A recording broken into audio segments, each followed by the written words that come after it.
La médecine moderne fait le diagnostic, mais la phytothérapie guérit toutes les maladies. C'est l'essentiel du message porté à la connaissance des populations le week-end dernier à l'occasion de la première édition de la médecine traditionnelle et de la phytothérapie. Initiée par le ministre Joël Nguessan, cette rencontre vise à interpeller les dirigeants et les acteurs de la phytothérapie pour une meilleure organisation en vue de rassurer les populations. Tima Traoré dans un commentaire de France Diomandé. Plus de 80% de la population africaine pratique la médecine traditionnelle selon les statistiques de la Banque mondiale et de l'Organisation mondiale de la santé, OMS. En Côte d'Ivoire, précisément, le secteur continue d'inquiéter les populations quant au dosage, la microbiologie ou encore l'emballage. Une problématique à laquelle les acteurs ont essayé de répondre le week-end dernier à l'occasion du lancement de la première édition de la Journée de la médecine traditionnelle. Le ministre Joël Nguessan, initiateur de cette rencontre d'échange, plaide pour une meilleure organisation en vue de rassurer les populations.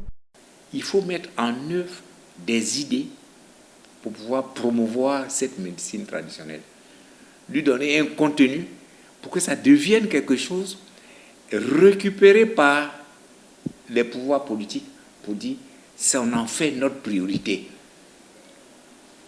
Quand 85% des Ivoiriens se soignent dans la par rapport à la médecine traditionnelle, franchement, je préfère, moi personnellement, que tous les investissements que les pouvoirs publics, l'État peut mettre, que ça aille de 85% aille là-bas. La journée de la médecine traditionnelle s'est voulu un cadre d'exposition de différents produits faits exclusivement à base de plantes traditionnelles pour soigner plusieurs maladies. Nous venons là aujourd'hui à partir de cette première journée de phytothérapie pour rassurer la population, pour rassurer tous ceux qui utilisent les médicaments à base de substances naturelles, en conciliation avec les laboratoires pharmaceutiques d'études pilotes sur les plantes médicinales. On est arrivé à des produits finis, on en a même en gélule.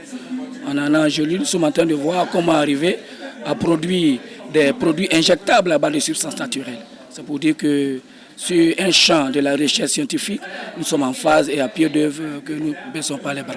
Je suis impressionnée chaque fois que je les entends parler, et je les entends parler avec passion. Et il se trouve que ceux qui exposent, en tout cas ceux que je connais, c'est des personnes qui ont fait des études jusqu'au niveau doctoral, donc qui ont quelque chose à apporter à notre nation et à l'humanité. Selon le ministre Joël Nguessan, des perspectives pour repenser le secteur de la phytothérapie sont nombreuses. Pour l'heure, les prochaines éditions de la journée seront meublées de panels de discussion sur les pathologies.